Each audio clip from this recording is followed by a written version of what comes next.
It's me, Willow Storm of Juno's Journeys, and in today's video I've decided to teach you how to make dandelion honey. It is my first time making honey as well from dandelions, so it will be a bit of a learning curve for the both of us, which I hope makes this, I don't know, more interesting to watch.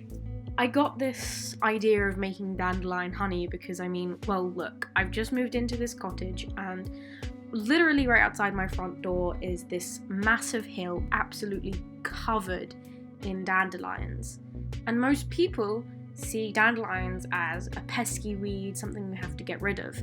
But when you look at this, you can't tell me that these flowers aren't absolutely beautiful. And I found that actually dandelions are completely non-toxic and completely safe to eat. So I thought we should try it. We should try eat them because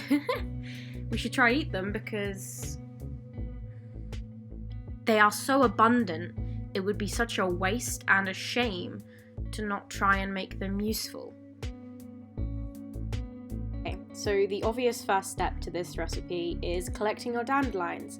Now, you want to get your dandelion heads from a natural area. You want to make sure that you know it's not sprayed with any pesticides or anything like that you wouldn't want as a person to ingest. And I knew this field didn't have any pesticides or any harmful chemicals sprayed on it because it's actually my neighbour's field, and we all draw our water from wells and the water in the ground. So if we use pesticides on these flowers, we'd be getting pesticides in our drinking water, which wouldn't exactly be very tasty now, would it? So, safe dandelions. All of the measurements I'm going to be giving you in this video will be based off of you using 1 litre of water. So that means you want about 300 dandelion heads, or roughly 4 cups of their petals. Thoroughly rinse your petals to rid yourself of any tiny bugs that might be hiding in there. You wouldn't want to cook them. Step 3, remove all the petals, your 4 cups, and add your litre of water. Step 4, to help with the flavour of the dandelions, to make it more full-bodied, you add half a lemon sliced, and you want 2 teaspoons of vanilla extract or half a vanilla pod if you have those. Now things get exciting. This is the first step of cooking you do, which is bring your new mixture to a boil and let it simmer for 30 minutes. Once you've let it cool, we're on to step 6, where you should get yourself a cheesecloth. If you don't have a cheesecloth, you can do what I did and just cut yourself a slice of cotton, and you pour your mixture through the cheesecloth and basically drain it, get rid of all the petals from it so you have only the liquid remaining.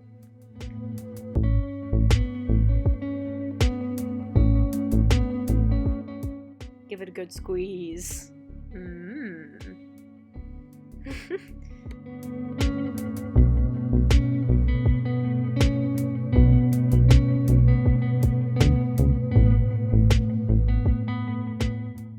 Now it's time for the final step on this recipe before you get to enjoy it.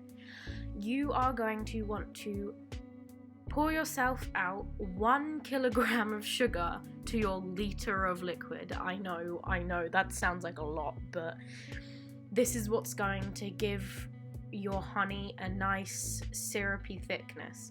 Now, I didn't add in 1 kilogram of sugar in mine, so it didn't end up as thick as I wanted it to, because Richard kept judging me, being like, "That's a lot of sugar, that's so much sugar."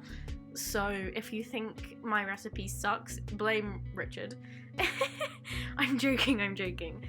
It's all a learning curve, don't worry. So once you've stirred your sugar in till completely dissolved, you are going to want to let your recipe simmer on heat for anywhere up to 4 hours, depending on how thick you want it to be. which is why we're cooking it on the wood burner, so we can heat the house and have some nice honey at the same time.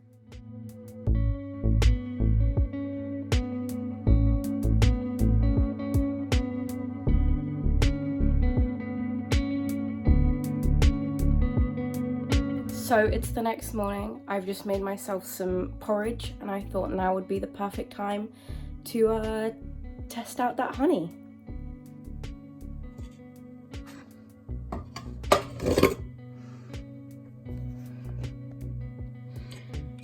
It's still quite runny,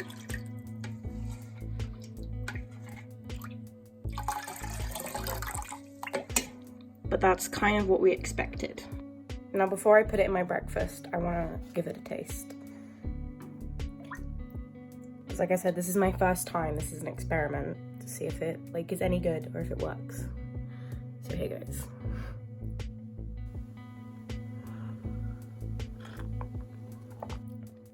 Oh my god, that actually tastes like honey.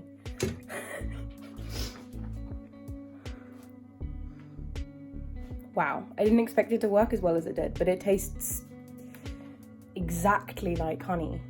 So time to have it with my breakfast, I guess. So if you're vegan, think honey is normally too expensive, or just have a lot of dandelions you need to make use of, I 100% recommend making this dandelion honey. It tastes exactly like honey. It tastes exactly like honey. And it goes perfectly with my porridge. So, and the main ingredient is unholily abundant. It's amazing.